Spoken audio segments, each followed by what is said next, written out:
I don't know. Okay, hello to the BFOD squad. Welcome back to the barrel that's plumb full of Daryl. Season 2, Episode 9. Number 9. This is where I bore you with discussions of music, movies, throw in a little bit of mirth, as well as some other funky ass shit.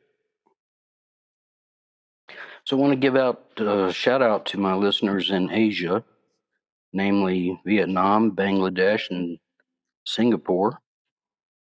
Thank you for tuning in. Glad to have you. So last week I gave you a mystery music lyric. Are you ready for the thing called love? And that's a lyric from the song Thing Called Love, popularized by Bonnie Raitt. And it was composed by a lesser known but awesome artist, John Hyatt.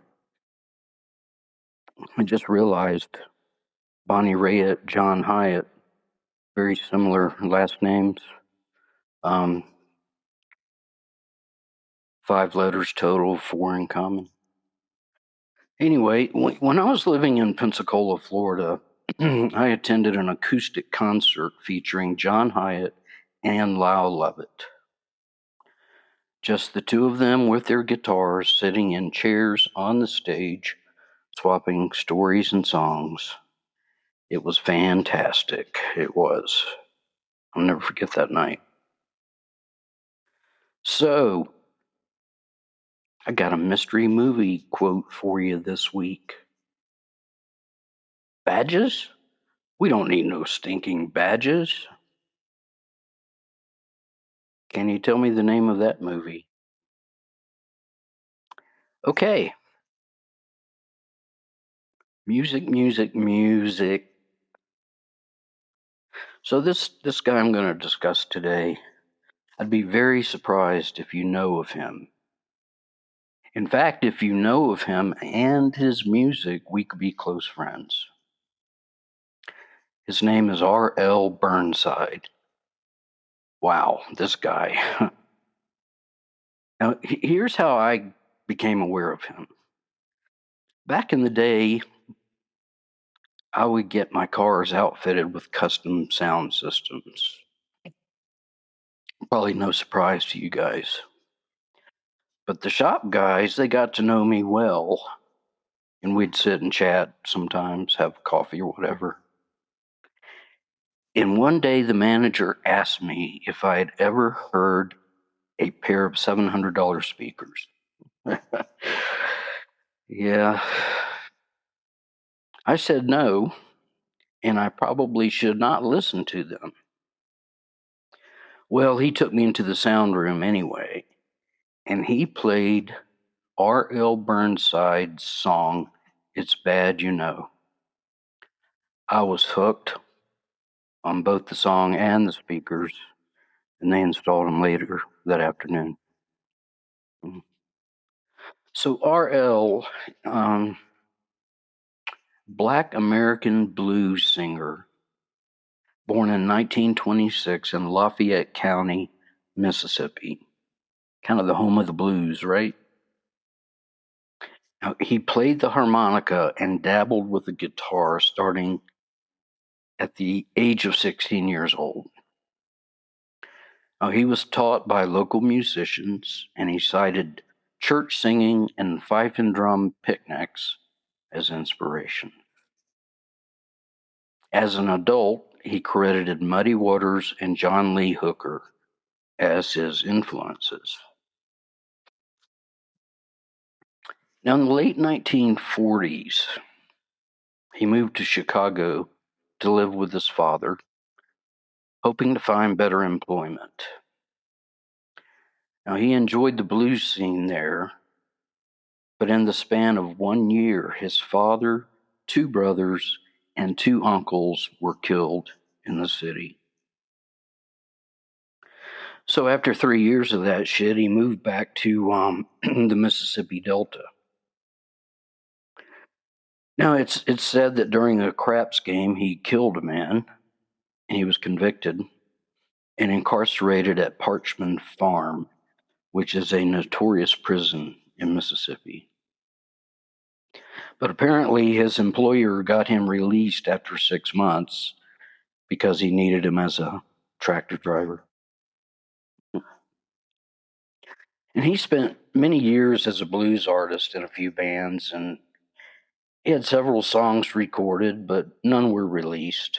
But in 1969, he performed outside of the United States for the first time in Montreal, along with John Lee Hooker. Also, as a solo performer, he toured Europe 3 times, and he was very well received there. Okay, 1974, he played at the New Orleans Jazz and Heritage Festival, the first of 9 appearances at that venue. And in 79, a musicologist made recordings of Burnside's sound machine, which consisted of 2 of his sons on guitar, another son on bass, and a son-in-law on drums. And they basically just played in the local area. They didn't tour. But over the next decade, RL released a few EPs, and in the mid-1980s, he performed at the 1982 World's Fair, the 1984 Louisiana World Exposition, and the 1986 San Francisco Blues Festival. Not totally unknown at that time. In 1991, he signed with the label Fat Possum Records. I like that. It was founded by 2 college students who aimed to support and preserve Mississippi blues music. In 1995, RL came to the attention of John Spencer, the leader of the John Spencer Blues Explosion, and RL became an opening act for them. He also opened for the Beastie Boys at one time. So after touring for a while, he really wanted to stick to making music and releasing albums.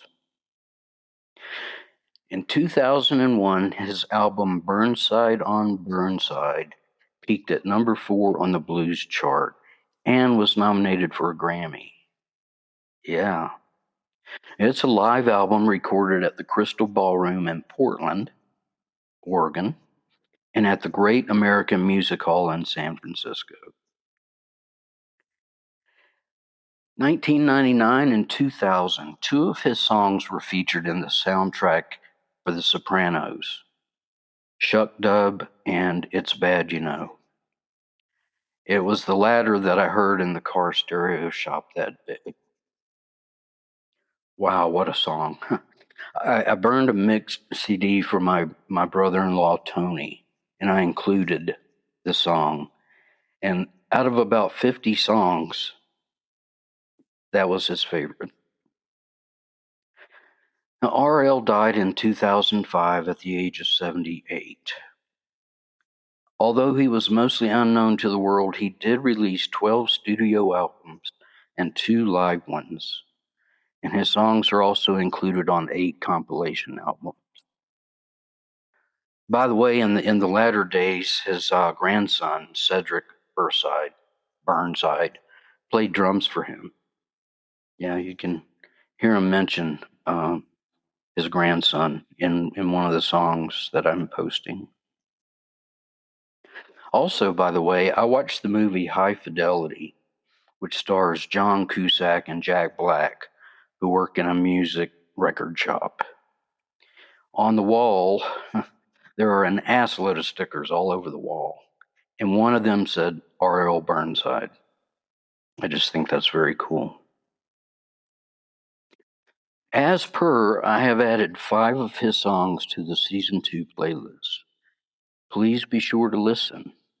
And I'll tell you what, If this is not some of the best music you've heard in your life, you let me know, and I'll come to your house and bring you a gas station hot dog.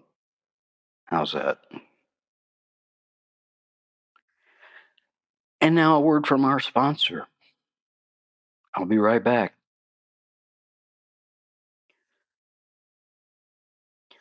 Well, my name is Otis Ray Campbell, and I'm an independent trash collector here in Scratch Ankle, Alabama. Nary a soul pays me to do this, but I get to keep what I find. Matter of fact, I have to go out and do my collecting early, like 5 a.m., before the trash man shows up, the real one. Now, a lot of what I find is useless or rotten, but I catch a real steal every now and then, especially around the Piggly Wiggly and the funeral home. Why, just last week, I was in the dumpster behind the Piggly Wiggly, and I scored about 10 bent cans of pork brains and a half-thawed bucket of chitlins. Now, if you ain't never had no chitlins, you are missing out. They basically hog intestines, so you gotta clean them out real good before you boil them. And Lord, do they stink. But they taste so good, especially with a side of pork brains and some cornbread. Now, a couple of days later, I was in the dumpster at the funeral home, and I found a bottle of embalming fluid. But I left it alone. My friend Jerome drank some of it one day, and he's been blind ever since. But I also found a man's suit rolled up inside a Piggly Wiggly bag. Now, the arms and legs are quite short, but I'm happy to have it. All this to say, I sell some of my findings at the flea market behind the Piggly Wiggly.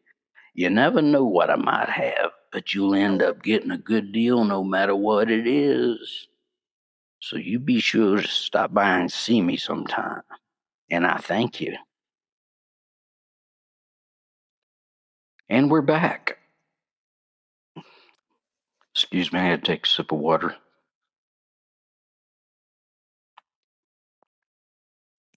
Thank you. Movie time. So here are the top rated Vietnam War movies. Number 1, Apocalypse Now. 2, Platoon. 3, Full Metal Jacket. 4, The Deer Hunter. 5, We Were Soldiers. I haven't seen all of those. I've seen most of them. Where he talked about Full Metal Jacket. Great movie. But here we go, Kenzie. Let's talk about Apocalypse Now. Holy shit. It is a psychological epic war film directed by Francis Ford Coppola and written by Coppola and John Milius. Now, 2 other edits were released. Apocalypse Now Redux in 2001 and Apocalypse Now Final Cut in 2019. Now, Kinsey told me he prefers the Redux version, which added 49 minutes to the original film. 49 minutes. But personally, I prefer the original. I just feel it's smoother. Anywho, this is one great movie. It stars Martin Sheen, Marlon Brando, Robert Duvall, Lawrence Fishburne, Dennis Hopper, and Harrison Ford. Holy shit.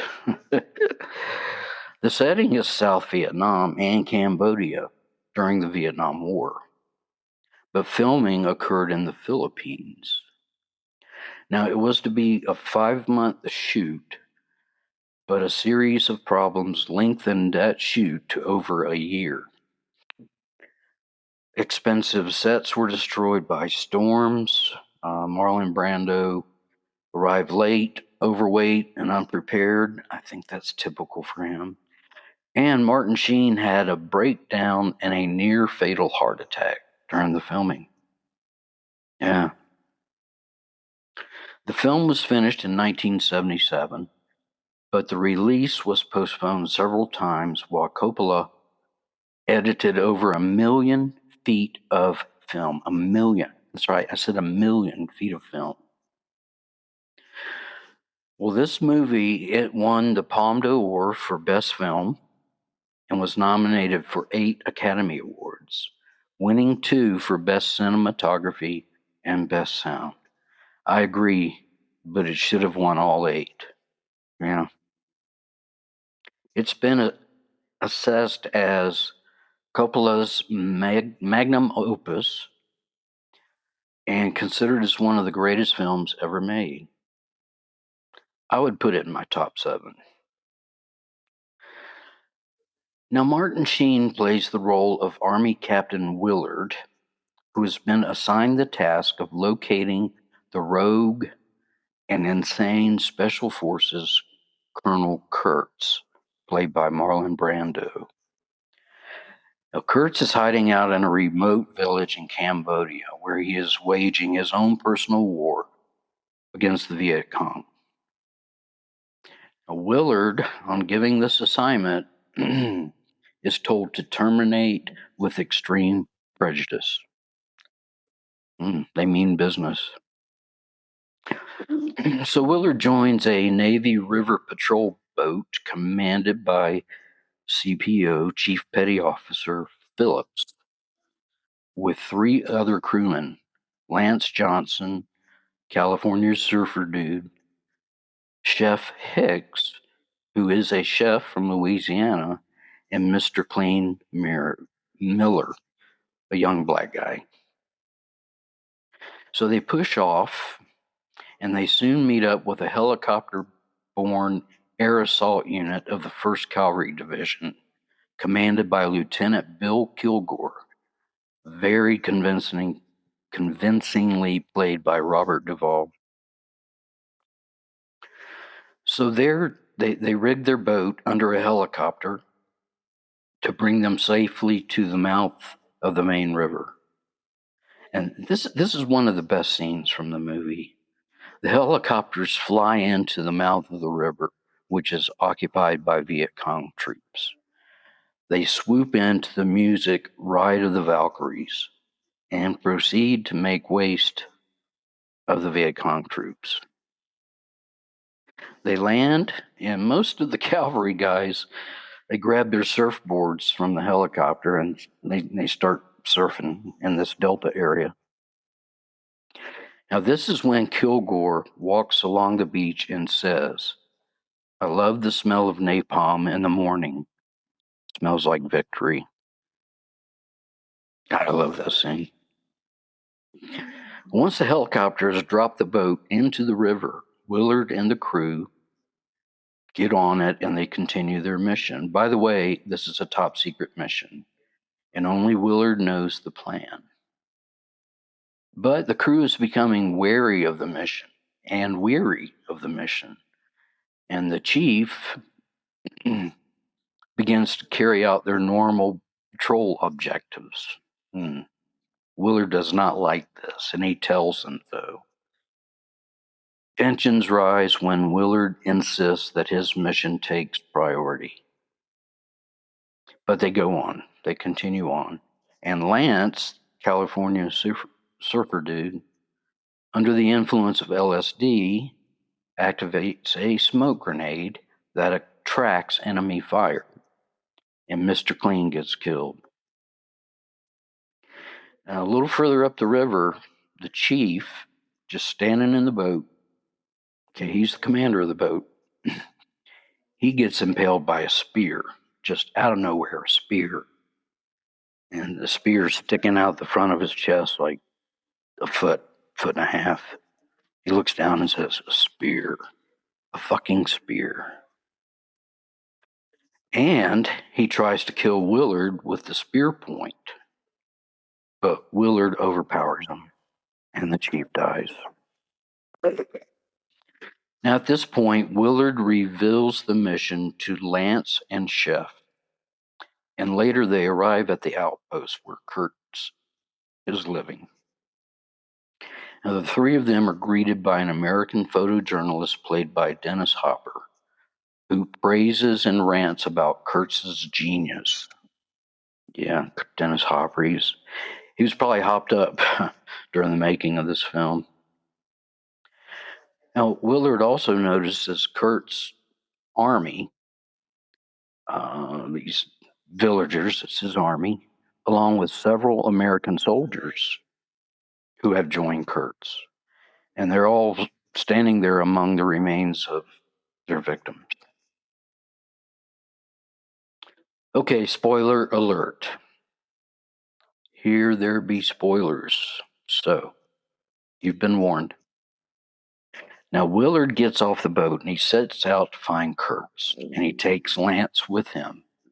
But he leaves Chef behind in the boat, telling him to call in an airstrike if they don't return. Now, once in the camp, Willard finds Kurtz. Kurtz places Willard in a bamboo cage. And Lance, again on LSD, wanders around the camp freely, with Willard caged up.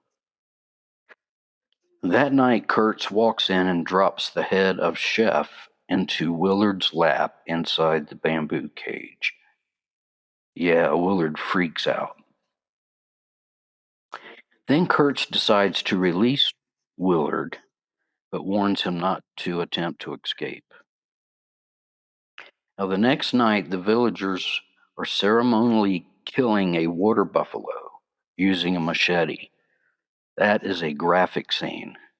I mean, it is a live water buffalo that gets killed in a ceremony. And they filmed it. And, there was some dispute over that. But at the same time they're killing this water buffalo, Willard kills Kurtz, also with a machete. As Willard is leaving with Lance in tow and carrying Kurtz's writings, the villagers all bow down to him. So Willard and Lance get back in the boat and they leave.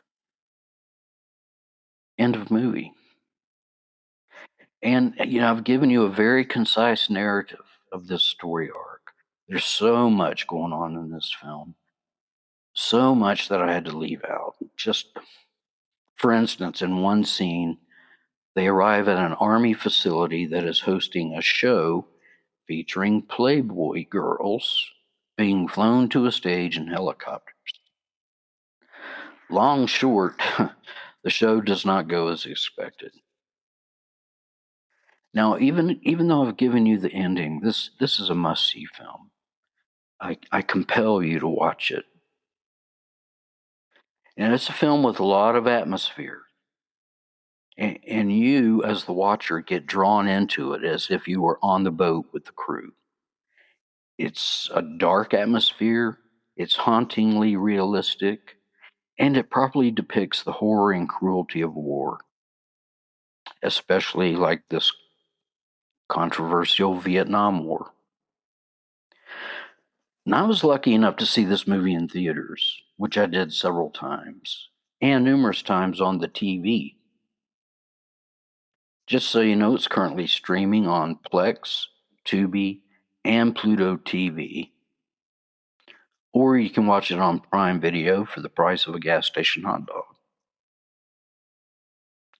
Now, before I leave this discussion, this movie has a great soundtrack. And Kenzie would kill me if I didn't mention the song The End by The Doors, which plays at the start of the film and at the end while Willard is killing Kurtz. That blows my mind. There you go, Kenzie. Okay, it's time for Word of the Week. This is an odd one. I'm sure you've never heard. Shibboleth. Shibboleth. Shibboleth. Shibboleth. Now, back in the biblical days, there was a war between Gilead and Ephraim. And when the Ephraimites tried to escape by crossing the Jordan River, the Gileadites would stop them and ask them to say shibboleth, which means a stream or a flood. But the Ephraimites, due to their dialect, they could not pronounce the SH sound, and they would say sibboleth instead of shibboleth. This identified them as an enemy, and they were killed on the spot. And there was a resulting 42,000 casualties. So if anybody ever asks you to pronounce shibboleth, make sure you throw that SH in there. Now today there's a technology called shibboleth. It's a web-based single sign-on software which allows remote users to authenticate with their home institution. It also means a truism such as crime does not pay unless you're a politician. Joke of the week. A cop shows up to a guy's house, knocks on the door. The guy answers, and the cop asks to see a picture of the man's wife. Well, the man's confused, but he goes and grabs a photo of her and brings it back. The cop looks at it and says to the man, "Well, sir, it looks like your wife has been hit by a bus." And the man says, "I know, but she's a really good cook." Yeah. Okay. Question of the week. Last week, I said, when you start running a shower and the cold water is coming out, soon followed by the hot water?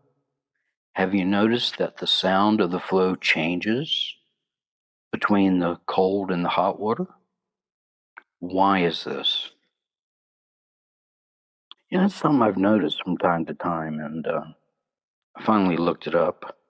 It's primarily due to changes in viscosity, density, and air bubble formation. Hot water has lower viscosity. In other words, it's thinner, it's less thick, and it forms larger bubbles, creating a deeper, duller, or more hollow sound. Whereas cold water is more dense, it's thicker, and creates a higher pitch sound. If you guys have not heard this, go run your shower. I kid you not. New question of the week. How many sphincters are there in the human body? Now, we all know about an important one, the old anal sphincter. But did you know there are two of them? You have an internal and an external anal sphincter. So how many more do you think there are? Take a guess. We'll discuss it next week. Thought of the week. There's the saying, you can't have your cake and eat it too. Well, I never really understood that. Because if you got cake, you can eat it, right? But then I turned it around. You can't eat your cake and have it too. Now that makes better sense to me. I should write somebody about that. So don't forget about the playlist. Just added some great RL Burnside music on there. You'd be foolish to not listen. I think you'll like it. And you may contact me by clicking on the send me a text button in the episodes or directly at bfodpodcast@gmail.com. And don't forget, there's still a way that you can support this show. I think there's a little button on the episode that says subscribe or support this show, wherein you are saying, yeah, I love Daryl, I love his show. I'll give him a couple of bucks a month. Try it. You'll like it. Okay. That's it for this week. I hope you enjoyed it. I hope you were entertained as well as educated. We'll do some more funky ass shit next week, okay? Bye for now.